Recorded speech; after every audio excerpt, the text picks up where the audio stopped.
Hi, this is Alan from Alpus Group, and I'm just going to talk to you today about permitted development rights, an overview of the current situation. So we just go to a post which I've very shortly. I'll put the link in the description below, but basically in 2021 there was the introduction of further permitted development rights. There had been some permitted development rights issued in 2013, which was the ability to improve and convert offices to residential. And then the current situation is that there are two main permitted development rights for Class G and Class MA.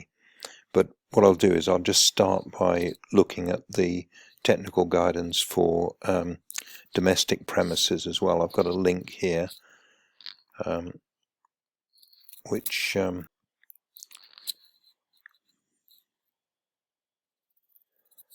it gives the technical guide for what you can do to a house under permitted development.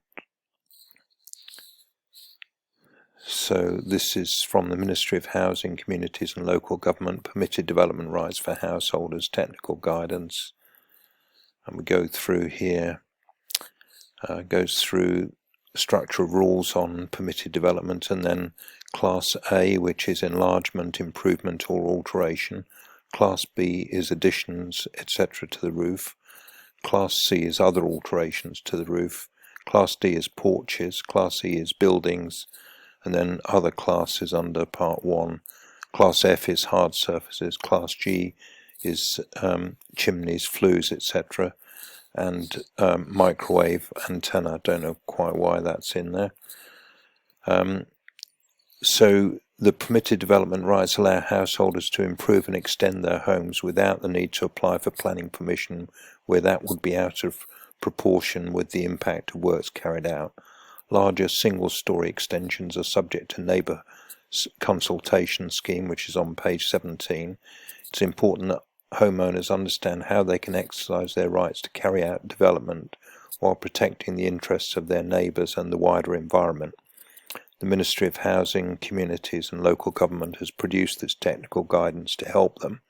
It is designed to be used by anyone who wants to understand more about the detailed rules on permitted development and the terms used in those rules.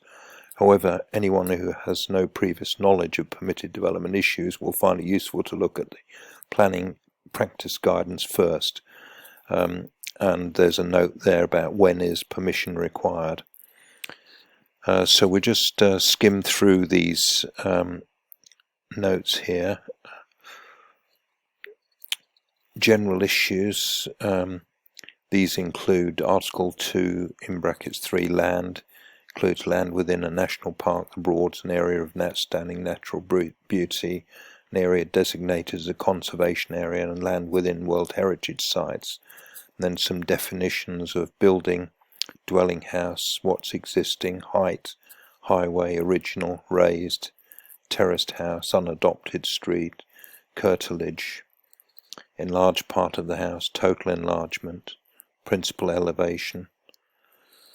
And then we go on to the structure of the rules on permitted development, and as I mentioned earlier, Class A covers enlargement, improvement or alterations to a house, such as rear or side extensions, as well as general alterations such as new windows and doors.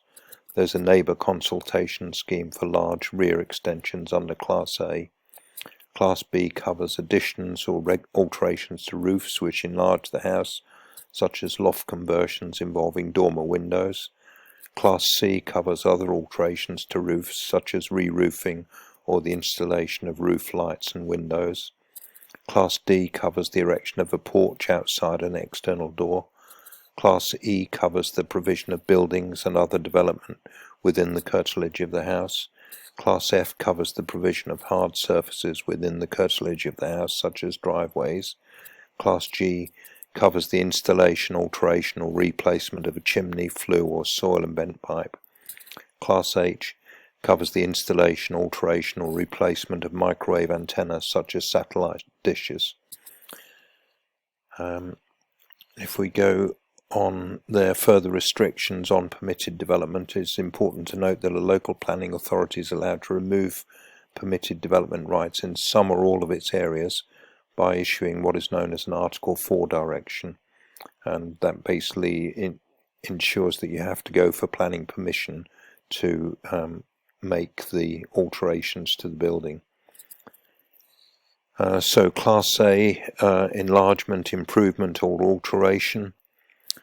Development is not permitted by Class A if permission to use the dwelling house as a dwelling house has been granted only by virtue of Class M, N, P, PA or Q of Part 3 of this schedule, change of use. And as a result of the works, the total area of ground covered by buildings within the curtilage of the dwelling house, other than the original dwelling house, would exceed 50% of the total area of the curtilage, excluding the ground area of the dwelling house, the original one. Extensions, including any extensions to the original house under Class A or under a separate planning permission, and other buildings must not exceed 50% of the curtilage. The 50% limit covers all buildings, so it include existing and proposed outbuildings as well as any existing or proposed new extensions to a house. It will include the area covered by the original house, but will include any later alteration, extensions or any separate detached buildings, even where they were built prior to 1948, or if the house was built after that date, built when the house itself was built, for example a detached garage or a garden shed. So in the diagram below, the maximum area that can be built on as permitted development, whether as an extension to the house or outbuildings erected under Class E, would be 50% of the white area. So it shows the blue area as the original house right in the centre, and the extension would not be allowed to be more than 50%.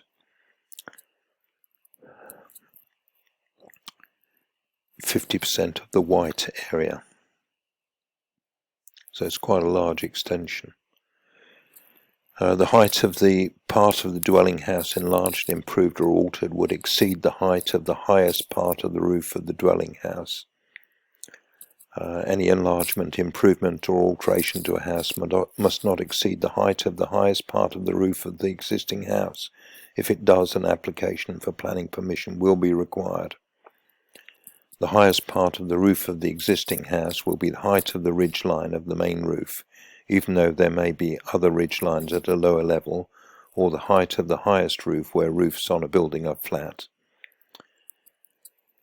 Chimneys, firewalls, parapet walls and other protrusions above the main roof ridge line should not be taken into account when considering the height of the highest part of the roof of the existing house. However, when calculating the height of the enlarged part of the house, this measurement should be at the highest part of the enlargement and may include any protrusions above the roof such as parapet walls. The height of the eaves of the part of the dwelling house enlarged, improved or altered would exceed the height of the eaves of the existing dwelling house. For the purpose of measuring height, the eaves of a house are the point where the lowest point of a roof slope or a flat roof meets the outside wall. The height of the eaves will be measured from the ground level at the base of the external wall of the extension to the point where the external wall would meet, if projected upwards, the upper surface of the roof slope. Parapet walls and overhanging walls of eaves should not be included in any calculations of eaves heights. So the following example shows the side view of an extension with a pitched roof. This is the red line is the roof of the enlarged part of the house. The eaves height is measured from the ground level at the base of the outside wall to the point where the wall would meet the upper surface of the roof slope. The overhang should be ignored for the purposes of measurement. Where there is a flat roof, a similar approach should be taken for measuring eaves. So the red line shows the flat roof. The eaves height is measured from the ground level at the base of the outside wall to the point where that wall would meet the upper surface of the flat roof. The overhang in the parapet wall should be ignored for the purposes of measurement. Where the existing house has eaves of different heights, then the restriction on the height of the eaves for the part of the house enlarged, improved or altered is measured against the highest level of eaves on the existing house.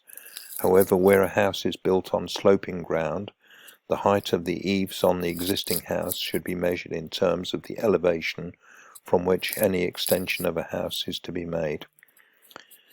So this dotted line shows the eaves of any extension cannot be above the horizontal level of this line on this elevation of the house. And the eaves of any extension cannot be above the horizontal level of this line on the external elevation of the house. So you can see that on the right hand side there's a possibility of a larger, higher extension.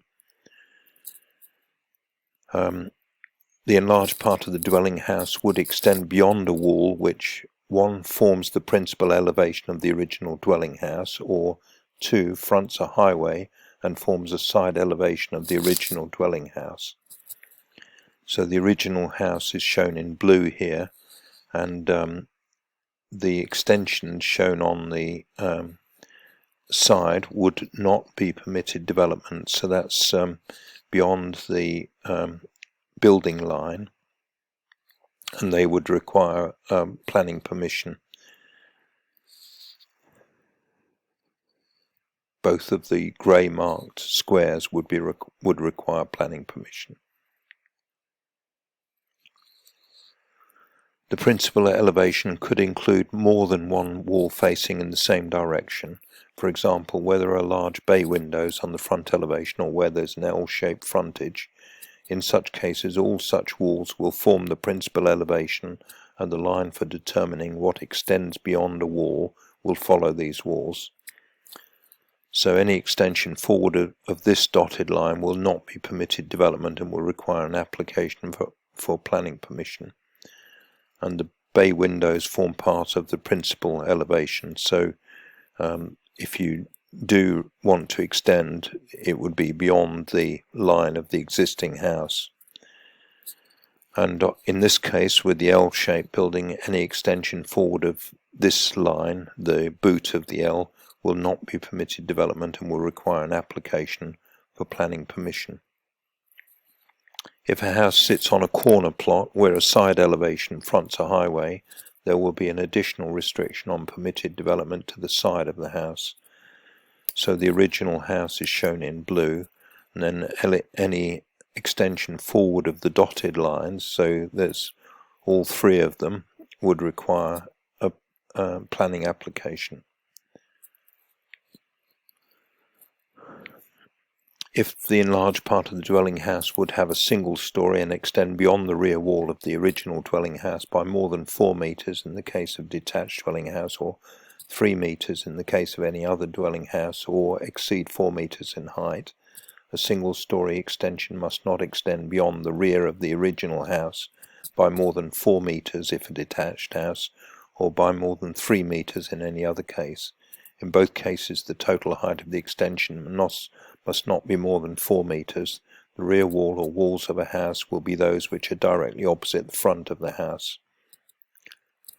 And then for a dwelling house not on Article 2 (3) land, nor on a site of special scientific interest, the enlarged part of the dwelling house would have a single story and extend beyond the rear wall of the original dwelling house by more than 8 meters in the case of a detached dwelling house, or 6 meters in the case of any other dwelling house, or exceed 4 meters in height. So in this case, measurement of the extension beyond the rear wall should be made from the base of the rear wall of the original house to the outer edge of the wall of the extension, not including any guttering or barge boards. Measurement of the extent beyond a rear wall when the extension is directly attached to the rear wall. And where a new extension is joined to an existing extension, the limits in F and G applied to the size of the total enlargement, being the proposed enlargement together with the existing enlargement.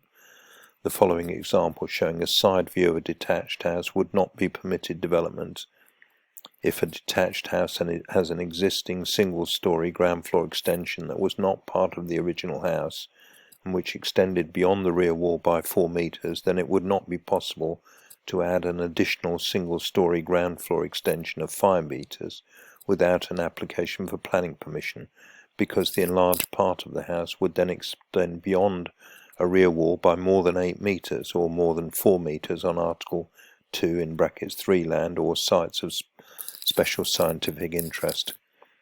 So the grey would not be allowed without a planning application. The white there indicates the previously added rear extension.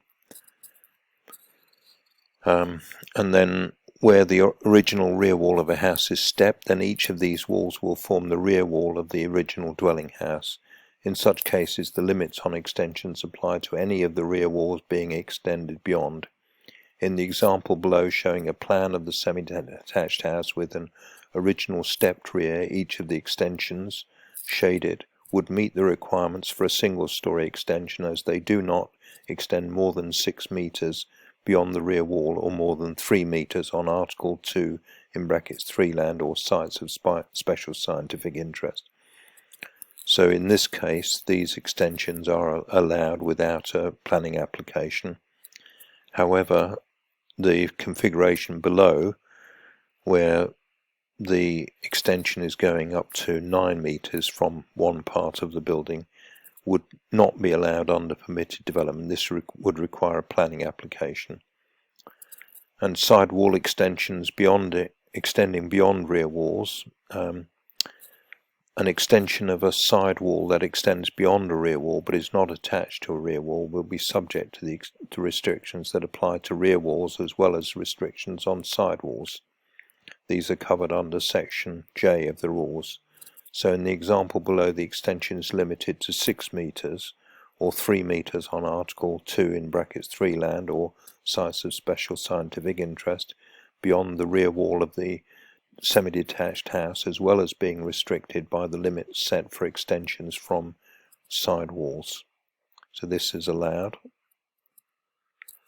The enlarged part of the dwelling house would have more than a single story and extend beyond the rear wall of the original dwelling house by more than 3 meters or be within 7 meters of any boundary of the curtilage of the dwelling house being enlarged, which is opposite the rear wall of the dwelling house. And then there's another situation here in addition, where the extension or enlarged part of the house has more than one story. It must be a minimum of 7 meters away from any boundary of its curtilage, which is opposite the rear wall of the house being enlarged. For example, this is the boundary to the curtilage opposite the rear wall, 7 meters in this case and 7 meters in this case. And then it shows a configuration here which is that a new extension at first floor would not be permitted development where there was a previously added rear extension. So that would require planning permission. The enlarged part of a dwelling house would be within 2 meters of the boundary of the curtilage of the dwelling house, and the height of the eaves of the enlarged part would exceed 3 meters. Where any part of a proposed extension of a house is within 2 meters of the boundary of its curtilage, then the maximum height of the eaves that is allowed for the proposal is 3 meters. Under paragraph A, see page 28, if the proposed extension is within these limitations but is being joined to a previous enlargement which exceeds these limitations, it will not be permitted development.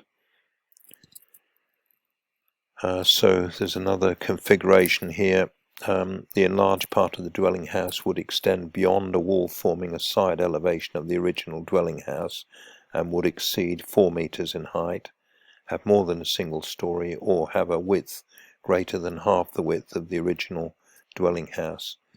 A wall forming a side elevation of the house will be any wall that cannot be identified as being a front wall or a rear wall.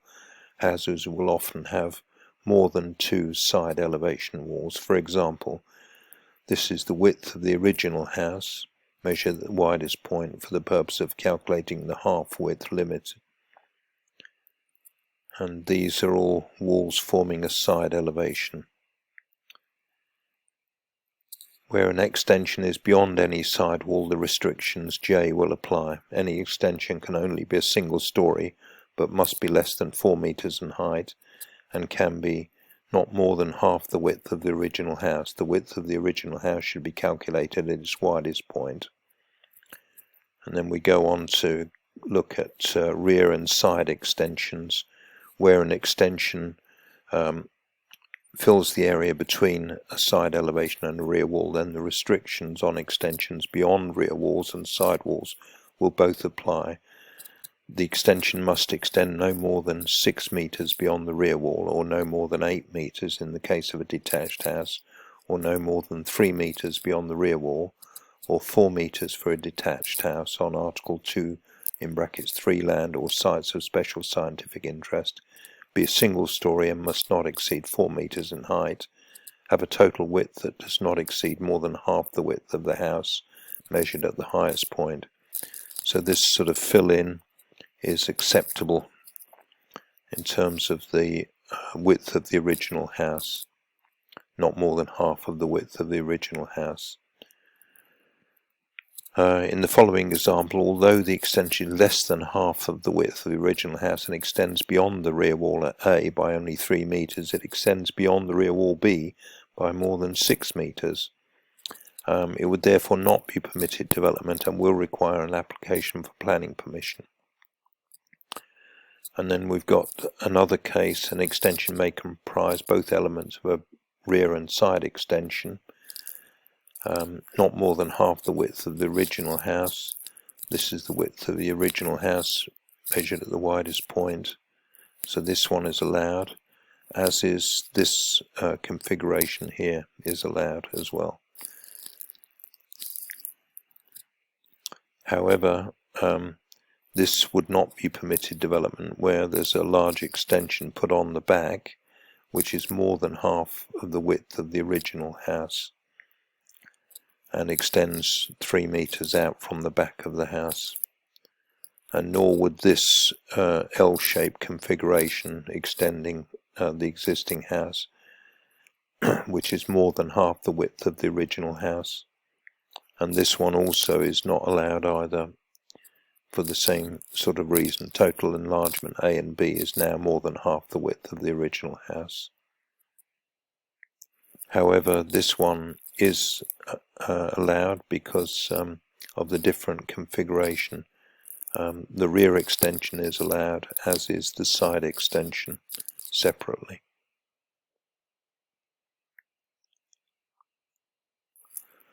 So what I'd suggest is, if you've got an extension for a house that you like to carry out, you look at this technical guide for publishing before carrying out your designs, and just get an idea of the principles of what is acceptable under permitted development.